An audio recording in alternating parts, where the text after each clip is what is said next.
মিশান নামক এক ছেলেকে আমরা গ্রেপ্তার করি এবং তার দেখানো মতো সেখান থেকে আমরা সেই ছিনতাইকৃত পিস্তলটি, গুলিসহ এবং ম্যাগাজিন সহ সেখান থেকে আমরা উদ্ধার করতে সমর্থ হই।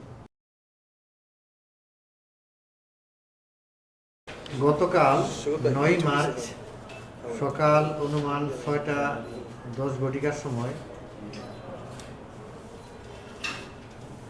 শীতলক্ষা ফাঁড়ির এএসআই লুৎফর সে যখন মণ্ডলপাড়া ব্রিজ থেকে নগর ভবনের দিকে ডিউটিরত অবস্থায় ছিল, তখন ৩জন দুর্বৃত্ত মোটরসাইকেলে করে তাকে চাপাতি দিয়ে কোপ মারে এবং ছুরি দিয়ে তাকে আঘাতের চেষ্টা করে এবং তার কাছ থেকে অবশেষে পিস্তলটি ছিনিয়ে নিয়ে যায়।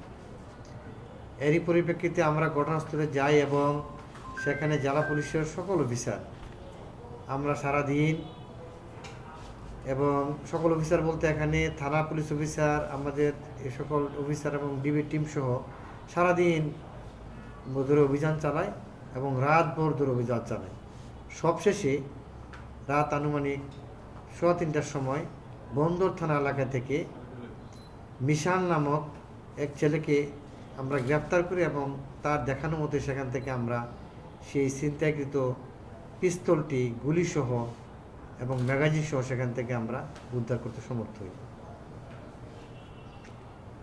এবং তার সাথে এখানে আমরা তাকে যখন আমরা অ্যারেস্ট করি, সেখানে আমরা সেই ছিনতাই করার সময় যে চাপাতি এবং চাকু ছিল এবং আরও অন্যান্য যে তার ব্যবহৃত অস্ত্র ছিল সেগুলো আমরা জব্দ করতে সমর্থ হই।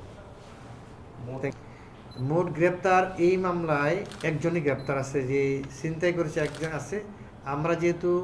আমরা আরও বিভিন্ন জায়গায় অভিযান করেছি, সেখানে আমরা সন্দিগ্ধ, সেখানে আরও কিছু চাপাতি পেয়েছি, সেখানে আরও দুজন আছে, সেটা আমরা আলাদা মামলা হয়েছে তাদের বিরুদ্ধে। তবে আমরা যেটা আমাদের দস্যুতা হয়েছে, যে পিস্তলটি নিয়ে গেছে, ওই ঘটনায় ৩ জনের মধ্যে আমরা একজনকে অ্যারেস্ট করেছি আর বাকি 2জনকে আমরা আমরা অভিযান অবশ্যই চলছে। এখন সে 3 জনের একজন, যে তার সাথে পূর্ব শত্রুতা আছে কিনা সেটা আমাদের তদন্ত চলছে। এটা আমরা তদন্ত শেষ হলে আমরা আসলে বলতে পারবো। আর যেটা বললেন যে আপনি যে পুলিশের কাছ থেকে অস্ত্র ছিনিয়ে নিচ্ছে নগরবাসীর নিরাপত্তা নিশ্চয়তা কি, আপনারা জানেন যে ইতিমধ্যে আমরা এই নগরবাসীর জনগণকে নিরাপদে রাখার জন্য আমাদের প্রতিনিয়ত ড্রাইভ চলছে। সেটা নির্বাচনের আগ থেকে এবং গত রমজানে ব্লক রেড চলছে এবং অনেক ডাকাত ধরেছি, ছিনতাই করে ধরেছি এবং এই প্রক্রিয়া অব্যাহত আছে। আপনারা জানেন যে গতকাল এই পুলিশের কাছ থেকে অস্ত্র উঠার পর থেকে আমরা 24 ঘন্টার ভিতরেই কিন্তু আমরা মূল আসামি গ্রেফতার সহ আমরা অস্ত্র উদ্ধার করতে পেরেছি।